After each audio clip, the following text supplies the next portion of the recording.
चलिए, तो आज क्लास की शुरुआत हम करेंगे यहाँ से पार्ट नंबर 1 से।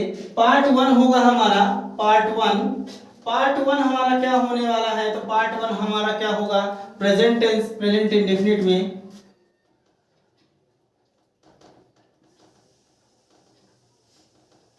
Present indefinite tense. Present indefinite में हमारा पहला भाग, हमने बोला 8 भाग हमको पढ़ने हैं और ये हमारा पहला भाग होने वाला है। तो पहला भाग हमारा क्या होगा? पहला भाग हमारा होने वाला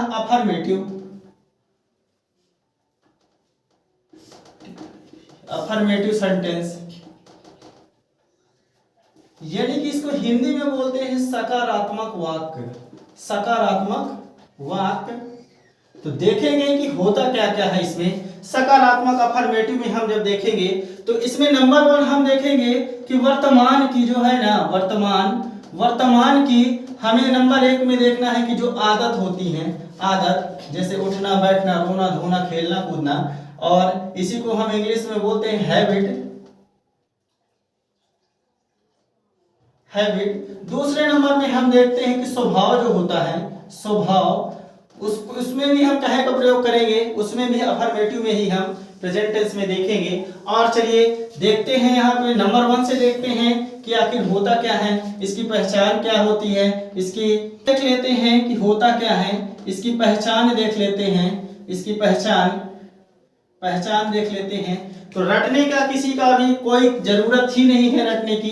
प्रेजेंट यानी वाक्य के अंत में, प्रेजेंट टेंस यानी वाक्य के अंत में है, ही, हो या हूं लगा मिले तो वह हमारा क्या होगा? तो वह हमारा प्रेजेंट टेंस होगा। और नंबर 2 यहाँ पे इंडेफिनिट लगा हुआ है, यानी कि वाक्य के अंत में जब ता, ती, ते लगा मिले तो वह निश्चित रूप से हमारा क्या होगा? इंडेफिनिट होगा। तो चलिए देखते हैं प्रेजेंट इंडेफिनिट में अफर्मेटिव का क्या रूल बनता है, पहचान क्या बनती है। तो इसकी पहचान बनी वाक्य के अंत में जब ता है, ती है, ते है, लगा मिले तो निश्चित रूप से वह हमारा क्या होगा? प्रेजेंट इंडेफिनिट का सकारात्मक वाक्य होगा, यानी अफर्मेटिव होगा। तो चलिए यहाँ पे हेल्पिंग वर्ब में चलते हैं कि हेल्पिंग वर्ब 2-3 चीजें ही अगर आप पकड़ के चले तो पूरे टेंस का निचोड़ निकाल देंगे। यानी कि नंबर 1 में हमें पहचान देखनी है, नंबर 2 में हेल्पिंग वर्ब। तो यहाँ पे हेल्पिंग वर्ब क्या लगती है? डू और डज लगती है। लेकिन सभी बच्चे जरूर याद रखें कि डू और डज का प्रयोग आखिर होगा कहाँ से। तो उसके लिए हम एक बेहतरीन तरीके से देखने वाले हैं कि डू और डज का आखिर प्रयोग होने कहाँ वाला है। तो जल्द ही देखते हैं नेक्स्ट स्लाइड में। तो डू डज का प्रयोग देखते हैं कि आखिर डू और डज का प्रयोग कहाँ होगा। तो चलिए हम देख लेते हैं, यहाँ पे पर्सन देख लेते हैं कि पर्सन कितने होते हैं, पर्सन। और यहाँ पे हम देख लेते हैं पर्सन हमारा क्या होगा? सिंगुलर नंबर होगा, सिंगुलर। और इधर क्या होगा? प्लूरल। तो चलिए इसमें हम देखेंगे कि आखिर कितने भाग होंगे। मार्कर का खेल आपको आज दिखाएंगे कि आखिर ये होता क्या है। चलिए, तो ये हमारी ये सारणी बन गई। यहाँ हमारा होता है फर्स्ट पर्सन, और यहाँ सेकंड होता है, और यहाँ क्या होता है? थर्ड पर्सन होता है। निश्चित रूप से सभी को स्क्रीन पे एकदम दिखाई दे रहा होगा। तो चलिए शुरुआत करते हैं कि आखिर फर्स्ट पर्सन में क्या क्या आता है, सेकंड पर्सन में क्या क्या आता है, और थर्ड पर्सन में क्या क्या आता है निश्चित रूप से। तो चलिए एक बेहतरीन देखते हैं कि आखिर यहाँ करते कैसे हैं। तो भैया ट्रॉफी लाइए, ट्रॉफी लाइए। ये ट्रॉफी देखिए आप ये सबसे बड़ी ट्रॉफी हो गई, फर्स्ट ट्रॉफी हो गई। सेकंड ट्रॉफी भी हाजिर की जाए, सेकंड ट्रॉफी भी ये हाजिर कर दी गई। थर्ड ट्रॉफी भी हाजिर की जाए। तो ये देखिए ट्रॉफियों की आज झड़ी लग गई। ये हमारी क्या हो गई? थर्ड ट्रॉफी हो गई।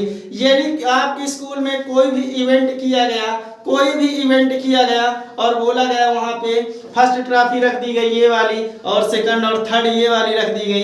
अब बोला गया ट्रॉफी कौन लेना चाहेगा, तो निश्चित रूप से आप बताएंगे, आप क्या कहेंगे? First trophy. अगर आप सिंगल मैदान में है, खेल रहे हैं, तो निश्चित रूप से क्या बोलोगे कि मैं ये ट्रॉफी पाऊँ, यानी फर्स्ट ट्रॉफी कौन पाए, तो फर्स्ट ट्रॉफी मैं पाऊँ, यानी मैं यानी कि आई यानी कि मैं पाऊँ वो ट्रॉफी, और ये फर्स्ट पर्सन यानी फर्स्ट ट्रॉफी से रिलेट कर रहे हैं हम। तो यानी कि हम क्या हुआ, अगर अकेले खेल रहे हैं तो मैं पाऊँ, अगर हमारी टीम खेल रही है तो टीम के लिए आप क्या कहेंगे कि हम पाएं, फर्स्ट ट्रॉफी हम पाएं, यानी कि प्लूरल नंबर इसी का क्या हो गया, वी हो गया। सभी के समझ में एकदम आराम से आया होगा। तो भैया ये फर्स्ट ट्रॉफी कौन पाए, मैं पाऊं या मेरी टीम पाए, यानी कि हम पाएं, ये फर्स्ट ट्रॉफी होगी। अब बात आती है सेकंड ट्रॉफी की। तो सेकंड ट्रॉफी निश्चित रूप से चाहोगे कि हमारा मित्र यानी कि तुम पाओ, और थर्ड ट्रॉफी की बात आएगी तो क्या कहोगे कि भैया कोई भी ले ले, हमें कोई मतलब नहीं।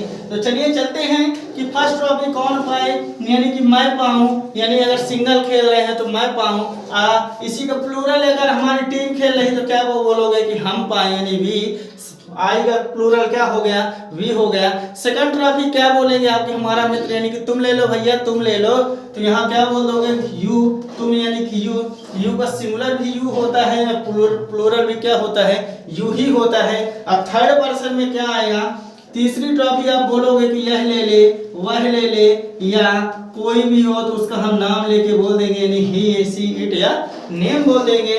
और यही इसका प्लूरल क्या हो जाएगा, दे, यानी कि वे ले ले, या आप क्या बोल देंगे, कोई ग्रुप होगा जैसे गर्ल्स का ग्रुप है तो क्या बोलोगे, गर्ल्स ले ले, या बॉयज का ग्रुप है तो क्या बोलोगे कि बॉयज ले ले।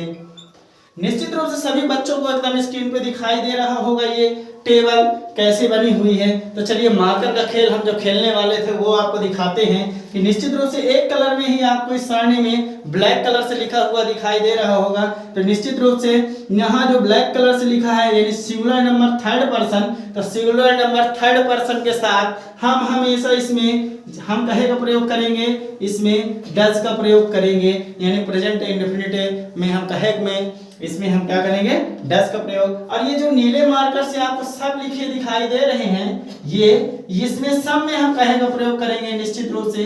तो यहाँ हम डू का प्रयोग करने वाले हैं, तो डू का प्रयोग होगा।